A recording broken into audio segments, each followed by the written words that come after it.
King, we're delighted to have you here. I'm pleased to be here, Tim. Dr. King, could you tell us a little of your education and your business background? Tim, I'm a professor of marketing at the University of Illinois at Chicago. I got my bachelor's and master's degrees from the University of Texas in Austin, spent a tour of duty with the Exxon Corporation, and then returned to get my doctorate in business administration from Harvard University.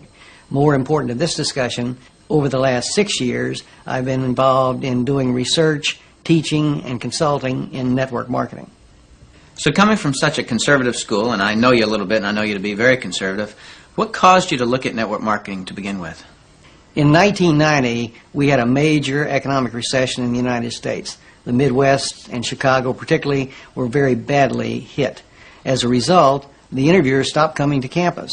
We were graduating hundreds of students a semester, and they weren't getting jobs. Our alumni were coming back to us, losing their jobs, looking for help, and we had nothing to offer them. Now, I started looking, because of my background in business consulting, at alternative career paths. I went out and I looked at starting your own business, at home-based businesses. I looked at franchising. I looked at direct selling. And in the direct selling arena, I backed into network marketing. Now, I was very cynical, skeptical. Tim, I was negative about network marketing. They don't teach network marketing at the Harvard Business School, and I didn't know much about it.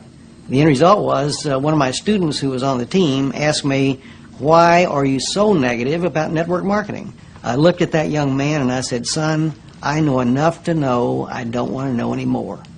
That student looked at me and he said, "Professor, if I gave you that answer to that question with no more information than you have, you would give me an F." I turned to him and I said, "Son, you're absolutely right. I have no basis for that conclusion. You just made an A." As a result, we went to the library, we went to meetings, and for the next 6 months, we did due diligence on the network marketing industry. I visited the top companies. I talked to network marketing leaders. I became an evangelist. In 1990-91, we started teaching network marketing in the marketing curriculum at the university. Wow. Was there any resistance from the dean of the school or the alumni? As it turned out, our dean at the time was a very entrepreneurial operator. He was looking for outreach programs that we could initiate. I had done my due diligence. We were getting good reviews in terms of student responses. So the dean said, "Maintain your professional profile and let's move forward with network marketing." What is your view of the industry of network marketing now, and where do you see it going in the future? Tim, the industry is coming of age. Today we have computer and management information systems. So we have gone through a dramatic technological wave in the 1980s, the early 90s. I argue now we're moving into the wave of professionalism, and I emphasize professionalism at several levels.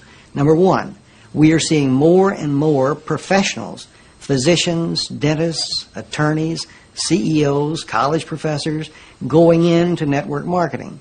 Secondly, we're seeing a completely different attitude on the part of the press. The Wall Street Journal, Forbes, the Chicago Tribune, regional dailies around the United States are giving network marketing very positive press.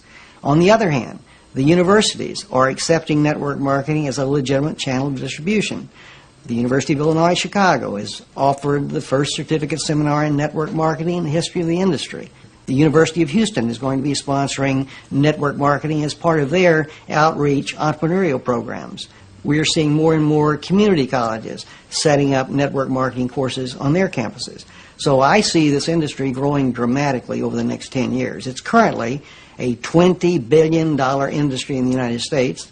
We have 7 to 10 million distributors in operation. The industry is growing at about 10 to 12% a year, in contrast to 3 or 4% for traditional retail sales. So on my view, the industry is absolutely coming of age. Suppose you run across the super skeptic. What advice do you have for them? Tim, I would recommend they do precisely what I did. I was a super skeptic. I did my due diligence, I investigated the industry, and I drew my own conclusion. I strongly recommend that you do your due diligence and then begin to define precisely what role you want to play in the network marketing industry. Set realistic expectations. If there is a single cause for failure in this industry, it's the get-rich-quick syndrome, thinking that you can come into the industry and make enormous sums of money with no work. I argue, by contrast, that if you set realistic expectations, you develop a plan of action to guide your business development, you can be successful.